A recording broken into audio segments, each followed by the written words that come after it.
Let me give you two sets of facts and let you decide if the framework is different. The Taliban retook Afghanistan in August 2021. Within weeks, they banned girls from secondary school. Since August 2021, the Taliban have systematically dismantled women and girls' access to education, enforcing increasingly dire restrictions. Girls were first banned from secondary schools in March 2022, followed by a suspension from universities in December of the same year.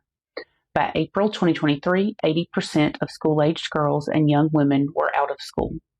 Women are mandated to wear face coverings in public and barred from traveling more than 70 kilometers without a close male relative. The Taliban replaced the Ministry of Women's Affairs with the Ministry for the Propagation of Virtue and the Prevention of Vice. That is not a metaphor.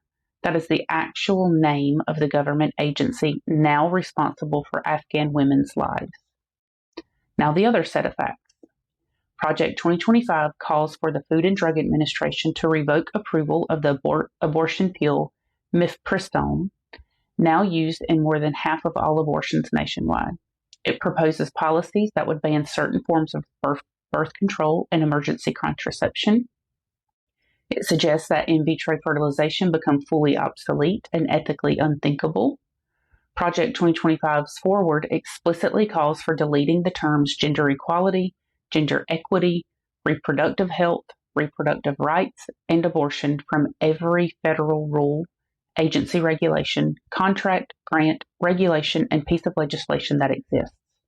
Project 2025 wants to redirect Title X funds, which is currently designated for family planning and contraception, toward marriage and education. And it talks explicitly about biblical marriage. From a political science standpoint, these are not equivalent in scale or violence. I want to be precise about that. What is happening to women in Afghanistan is a human rights catastrophe without parallel in the modern world. What I am saying is that the underlying ideological project using state power to enforce religious standards over women's bodies, education, and autonomy is structurally identical.